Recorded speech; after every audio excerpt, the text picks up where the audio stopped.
Halo, selamat pagi. Kali ini kita akan belajar tentang bab 1, yaitu objek IPA dan pengamatannya.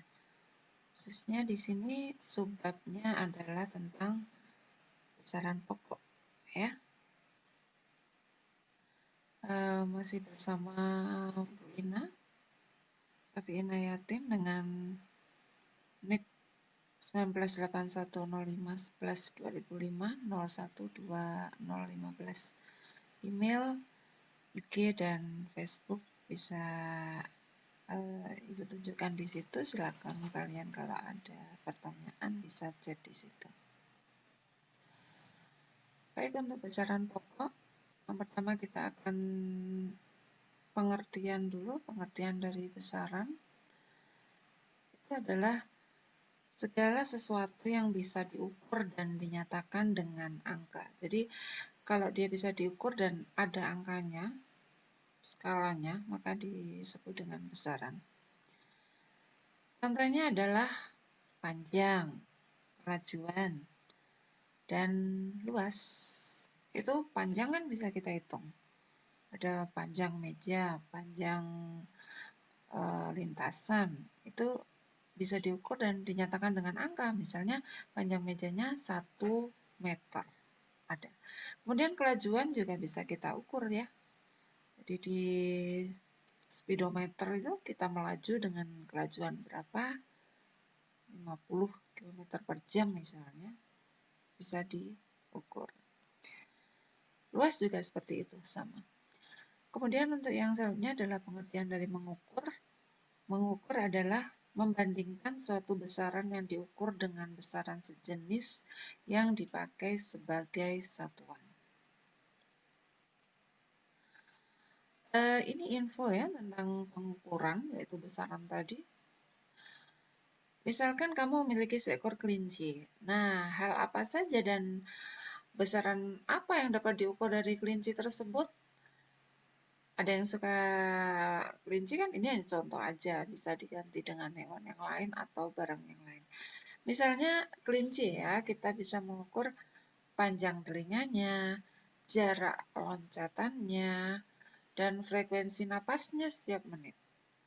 Tapi tentu juga ada hal-hal yang tidak dapat diukur, dari misalnya warna, bau, kasih sayang terhadap anaknya, takut terhadap anjing, dan lain-lain. Maka di sini bisa kita simpulkan bahwa panjang telinga, jarak loncatan, dan frekuensi itu termasuk besaran, karena dia bisa dinyatakan dengan angka. Sedangkan warna, bau, kasih sayang terhadap anaknya itu tidak bisa dinyatakan dengan angka, sehingga bukan merupakan sebuah besaran. Nah, besaran yang kita bahas sekarang adalah besaran pokok, karena ada dua sebenarnya, besaran pokok dan besaran turunan. Sekarang kita besaran pokok dulu. Besaran pokok adalah besaran yang satuannya sudah didefinisikan terlebih dahulu. Nah, ini kita akan membuat contoh, ada besaran pokok itu cuma ada 7 ya. Besaran pokok, kemudian satuan dalam SI, SI itu artinya adalah sistem internasional, dan simbol satuannya.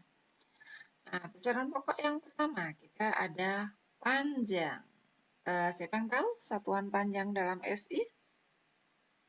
Oke, betul ya, satuannya adalah meter. Dengan simbol satuannya adalah M.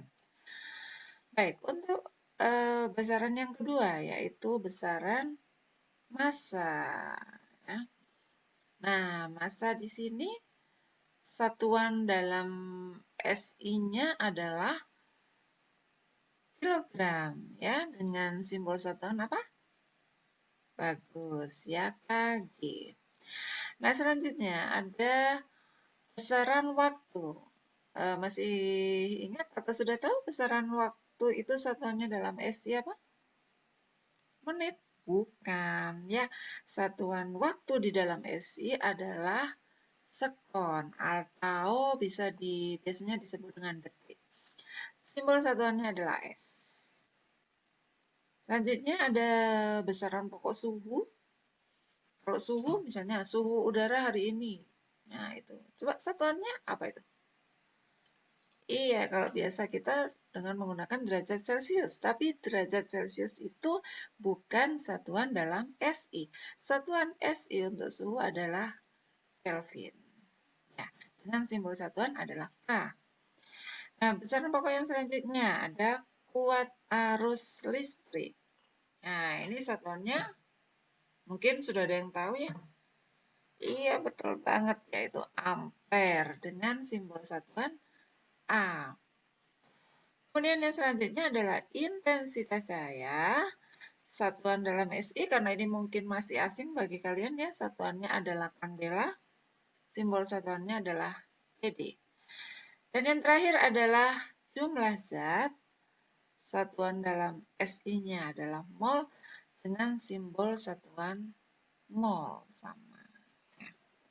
Nah, ini sebenarnya untuk mempermudah cara menghafal besaran pokok. Besaran pokok itu kan cuma 7 ya, anak-anak. Kalau selain 7 ini berarti dia bukan besaran pokok. Nah, cara mengingat 7 itu apa saja ya? Nah, ini sebenarnya banyak cara, anak-anak. Biasanya kita membuat sebuah singkatan atau apa boleh. Nah, ini salah satu yang kemarin itu Bu Ina dengar memang dari salah satu sumber ya, bisa kita buat atau kita variasi juga boleh. Nah, ini kalau misalnya seandainya misalnya ya salah satu contoh adalah kita buat sebuah kalimat. Jadi panjang masa waktu sunyiku ingin jumpa denganmu. Panjang masa waktu, suhu kita ganti dengan sunyi, ku kuat arus ya. Intensitas cahaya itu huruf depannya kalimat depannya adalah in, yaitu ingin. Jumlah zat itu dipakai menjadi jumpa denganmu. Jadi panjang masa waktu sunyiku ingin jumpa denganmu. Gimana anak-anak? Mudah diingat? Kalau misalnya kalian punya cara yang lain silakan ya. Boleh. Nah, kemudian ini, selain 7 besaran di atas, maka dia termasuk besaran turunan alias bukan besaran pokok. Baik. Nah, ini salah satu contoh dari besaran pokok adalah besaran panjang ya. Panjang itu apa sih sebenarnya? Dia adalah jarak antara dua titik. Sehingga panjang itu sama artinya juga dengan lebar. Dalam konteks ini ya, artinya kemudian sama juga dengan tinggi. Ada ketinggian, kedalaman juga sama. Mereka semuanya panjang, lebar, tinggi, ketinggian, kedalaman menunjukkan jarak antara dua titik. Ya, itu adalah disebut dengan definisi dari panjang. Dan satuan SI panjang adalah meter, tadi sudah kita pelajari. Alat ukur panjang ada mistar, meteran. Mistar itu penggaris ya. Meteran, kemudian jangka sorong, mikrometer skru juga. Nah, selanjutnya adalah massa. Massa adalah jumlah materi yang terkandung dalam suatu benda. Satuan massa dalam SI adalah kilogram. Ya, kemudian, oh ya, massa ini biasa kita dalam kehidupan sehari-hari biasanya kita sebut dengan berat ya. Misalnya, berapa berat badan kamu? Wah, aku langsing banget, berat badanku cukup 85 kg, misalnya begitu ya. Ya, itu. Nah, itu sebenarnya bukan berat ya, Nana. Itu adalah massa. Kita mulai ganti itu dalam karena kita sudah belajar tentang besaran ya di dalam IPA, maka itu bukan berat. Kalau berat satuannya Newton dan bukan besaran pokok. Kalau ini massa, dia termasuk dalam besaran pokok. Oke, alat ukur massa adalah neraca atau timbangan gitu ya. Nah, biasa kita sebut dengan timbangan. Ini contoh ya, misalnya kita mau mengukur massa. Ini salah satu alat ukur massa ya, yaitu neraca 3 lengan. Nah, itu benda yang akan diukur masanya kita taruh di situ, di tempatnya itu, kemudian kita atur pemberatnya sehingga dia menjadi seimbang. Nah, ketika sudah seimbang ternyata menunjukkan hasil seperti yang gambar yang ada di lingkaran kanan itu, anak-anak. Nah, seperti itu. Berapakah masanya sekarang, masa bendanya? Nah, bisa kita ambil massa benda tersebut adalah, nah kita lihat tuh, ada angka 100 gram. Nah, kita tulis 100 gram. Bukan berarti masanya cuma 100 gram, bukan, karena itu masih ada lagi angkanya. Ayo, ditambah berapa lagi itu? 100 gram ditambah, iya betul, ditambah 20 gram. Nah, ayo ditambah berapa lagi tuh? Karena masih ada lagi. Iya, ditambah 5 gram. Sehingga massa benda tersebut adalah 125 gram. Gitu ya. Nah, gram ini bukan SI ya, anak. SI-nya adalah dalam satuan kilogram. Masih ingat ya tangga satuan yang kalian pelajari di SD? Kalau dari gram ke kilogram dibagi 1000, sehingga hasilnya adalah 0,125 kilogram. Iya, gitu. Nah, kemudian besaran pokok yang selanjutnya misalnya waktu.